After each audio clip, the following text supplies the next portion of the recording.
guys, this is Bobby with Bobby Stamps, and I have a simple card I'm going to share with you guys today.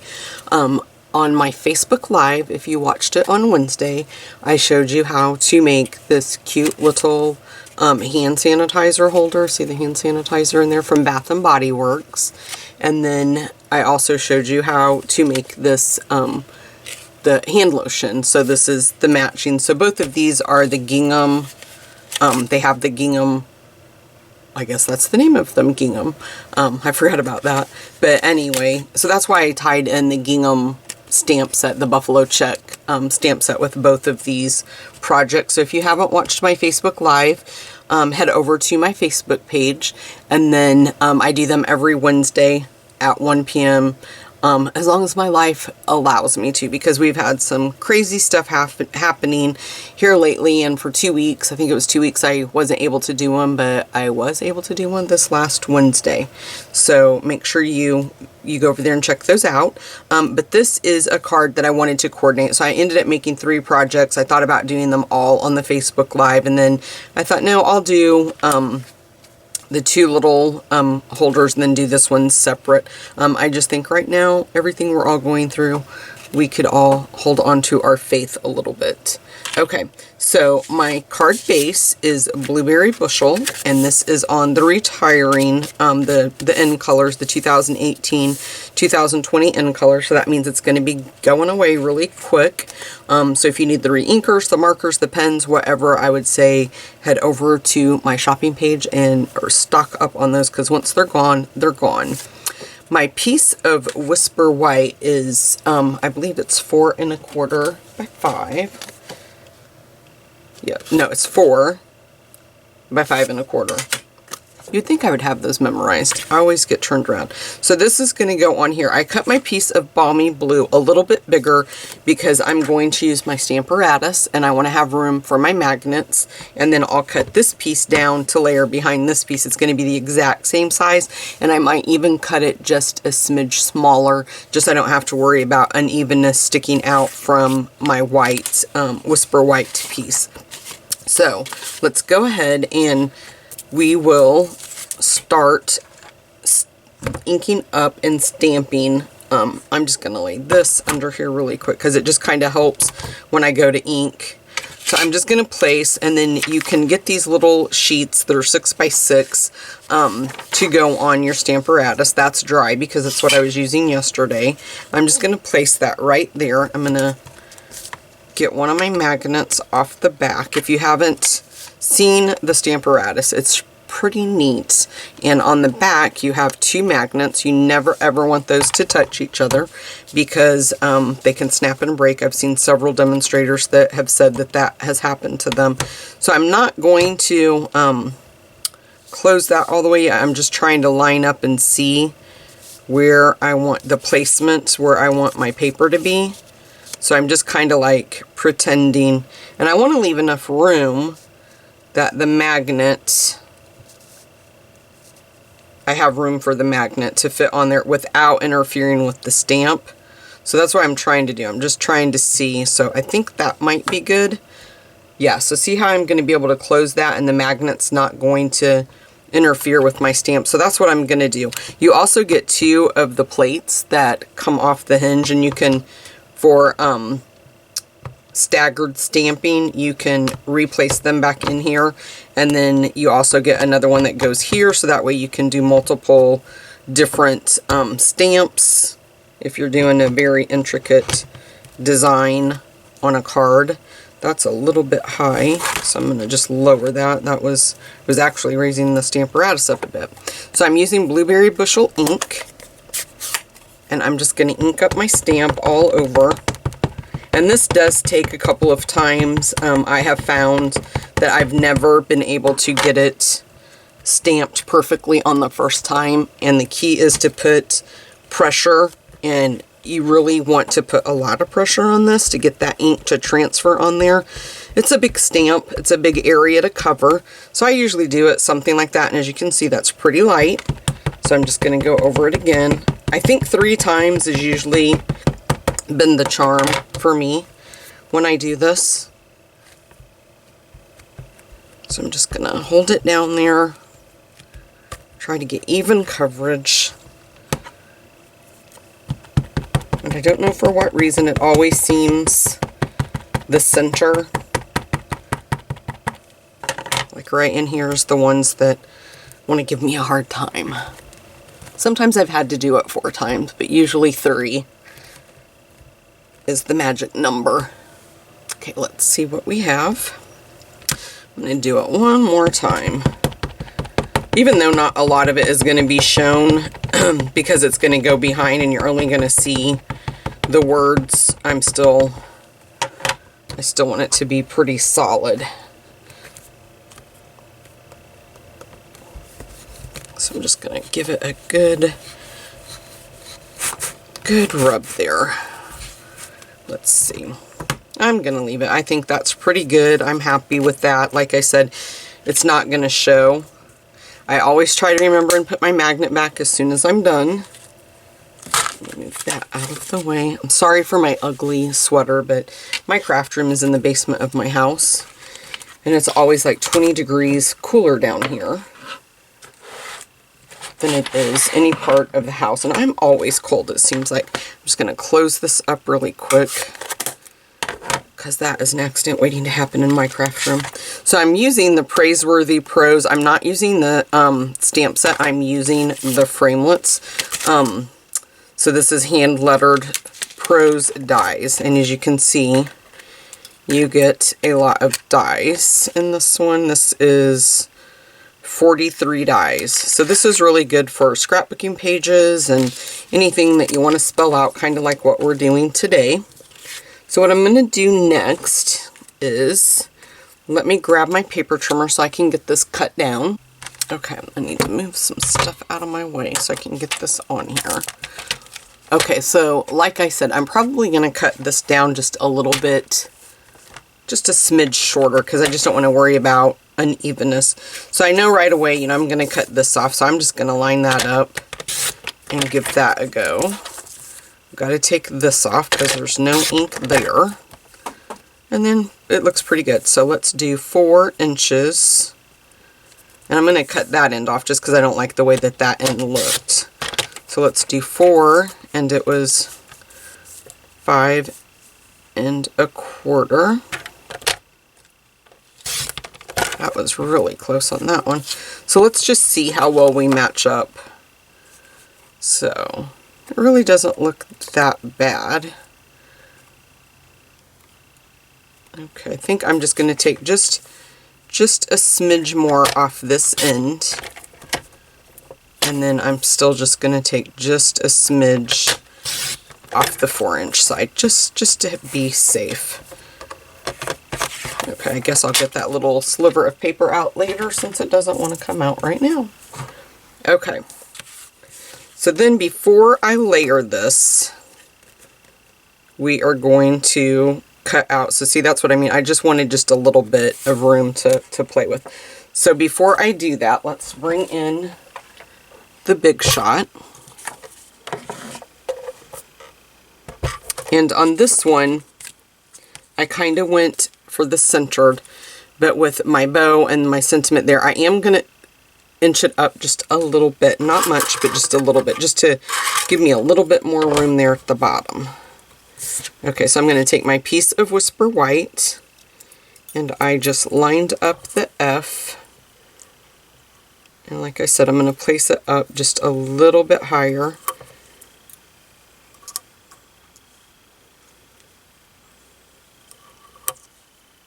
And you might want to use some tape, some old washi tape, if you're afraid that your dies are going to move. But I tried to make sure I had equal amount of space on each side and that they were pretty much at the same height.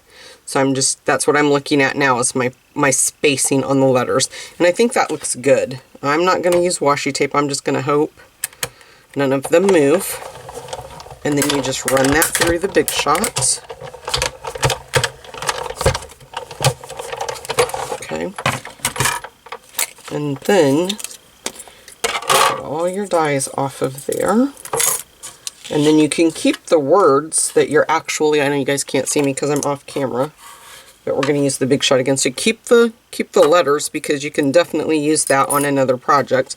But then this is what our paper looks like. Now I'm also going to run the layering ovals.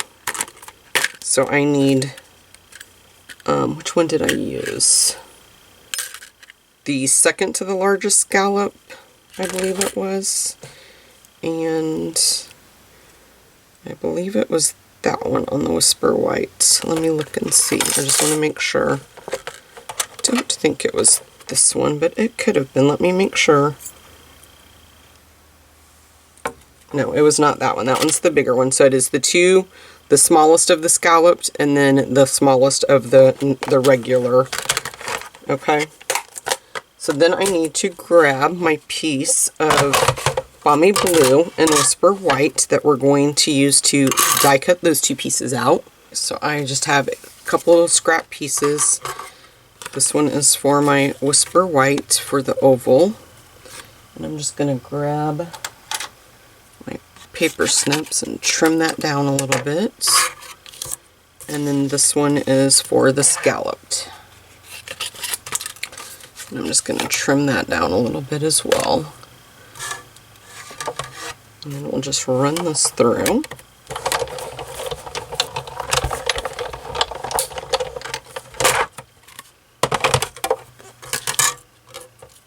We'll just lay that there. And that there. My labels, I'm always so afraid I'm going to throw my labels away. Or my dies away on accident. Now we're going to use the hardwood plastic or Planks Dynamic Impressions folder, but I have to move the Big Shot out of the way because we have to layer. What I did was I went ahead and layered these two pieces together and just ran the whole thing through the Big Shot. So that is what I did. So that is what we're going to do there. You do want to keep your A. I did put my A back on there. You don't necessarily have to if you don't want to. But I chose to. So what I'm going to do, the first one I did, this card I just glued that down. I thought about putting it on dimensionals, but I wasn't sure how that would go through the, you know what, let's just go ahead and I'm not going to layer that because I did want to try this one with, dimensionals to pop it up a little bit. So let's just run it through like this and we'll see how that works out for us. So let's go ahead and place that on here. And then I just want to make sure that I have it. No, I think I want my planks to go long. So I'm just deciding on the direction I want my planks to go. And then I'm just trying to make sure I have that pretty straight. And then I'm going to just use the regular platform. And one of the plastic plates is all I need for this. Okay. And there you go. Move this back out of the way. So now I'm going to grab the piece and I'm just going to lay this on here. I'm just going to put dimensionals around, if I can find my dimensionals. I am always out of dimensionals. Here's a full pack. Okay, so I'm just going to place the dimensionals right around the top, the bottom, and then I'll do one right in the center, or on the sides. Now let's see what this looks like. Okay, we can't put one there or there, so we need to take those back off, and hopefully that's not gonna peel up my paper. That one did a little bit, but we'll have to wait and see. So you have to be careful. Oh, that one came up on its own. I didn't mean for it to come up. I think I got the paper with this one. Try that again. I think not the backing, but the whole paper came off with that one. So I'm just going to place that one right there, and I got to be careful because it doesn't have the backing on it. I just want to make sure. So then you could go through and we could place one in the places where we know that they're not going to show through. I can't remember the cards back a year or so ago that everybody was making, and it was kind of like this. I can't remember what they were called, but this is very similar to that. So I'm just going to peel all of these off. Yep, I'm going to peel those off. It might take me a minute now that I don't have nails, because I can't go get them done because of the virus. I have only been leaving my house for work and come right back home. Okay, so let's put that down there, and then we're just going to layer this right on top. Try to get it as straight as we can. Now there's a little bit right here that's bugging me because I can see it, but I'm just going to take my paper snips and go right, because those dimensionals are on there. I mean, be careful of your top piece, but you don't have to be too careful of it now. Now, what did I do with my little A piece? I bet it got mixed in. Here it is. Okay, so let's take a little bit, and this one is not going to be embossed because I didn't have it on the embossing plate. So if you do want to make sure, you can't really see it, it's such a small piece, it's not noticeable, but if that bugs you, oops, just make sure that when you run that through, that you put this piece on your embossing plate in the folder so it will get embossed too. But like I just said, it's not that noticeable, you can't really see it. Okay, now let's go ahead, and I have a scrap piece of paper that I'm going to grab, and I'm going to take my ribbon, and this is the Whisper White crinkled seam binding ribbon, and I just kind of colored. I didn't measure anything out. I'm using the Balmy Blue, the dark Balmy Blue Stampin' Blends, and I'm going to use the thicker end, and I'm just going to color this ribbon. I felt like the white on the Whisper White cardstock was gonna kind of just blend in and get lost together, so that's why I decided to do this. This also dries super quick. So if you haven't colored your ribbon, give it a try. It's really fun, and you can really take a white ribbon or a light colored ribbon and really match it, customize it to your projects. Now I'm just trying to color a lot of it just so I don't want to come up short. If you want to measure it, you can, but like I said. Okay, now let's grab, just make sure you don't have any kinks in it. I had way more than enough. Okay, and then we're just going to tie a bow.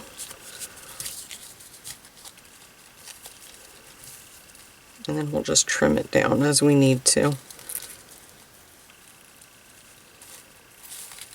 Okay. And that was stuck on my fingernail. So I'm just going to pull the ends until I get it to the right size I want. Let me get these out of the way, pull it tighter, and then I don't want a huge gigantic bow, something like that. Okay, now let me grab my ribbon scissors. I'm just going to trim those off, and then we'll give it a look to see how we think it's going to look. You can kind of turn it and manipulate it. I have used glue dots before when I can't get a bow to lay. So like if I really wanted that to lay like that, I could just stick a glue dot behind those and just kind of manipulate them even on these little parts down there. And if the ribbon is a little bit too loose, because you don't want to get it too tight because you don't want to bow your paper, I just take a piece of tape and then kind of cinch it and then just put that down, and that'll take up some of that. See how nice that looks? And then I'm just going to take some Tombow and put on the back. And then we'll just layer that to the card front. Like so. And now let's take our Whisper White, and let me move this back out of the way. And I'm going to open up the Balmy Blue ink again. And then we're going to stamp Always Remember.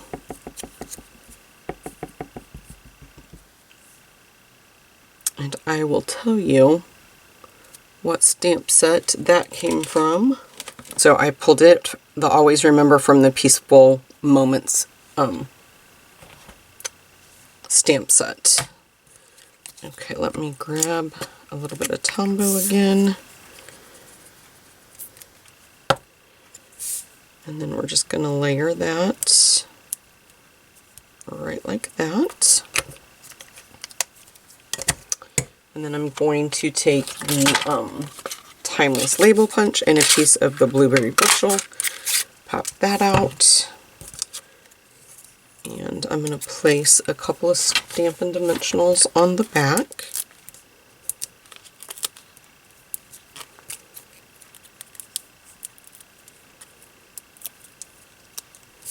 And then we're just going to layer this right in the center like that.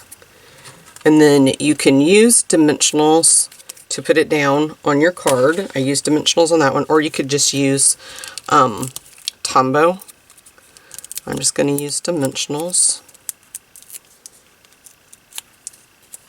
And then just kind of put it on the bottom wherever you want. And then I used the Noble Peacock Rhinestones.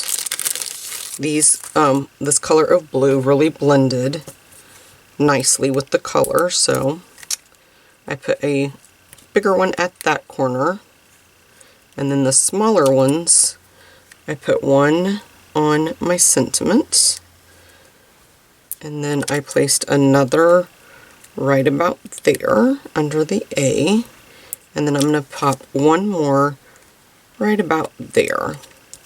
Okay. So that is it, guys. I hope you enjoy this card and try it yourself, and also the other two projects that I made on my Facebook Live. So thanks so much for watching, guys, and if you haven't, I would ask you to please hit the like button and subscribe to my channel. Thanks, guys.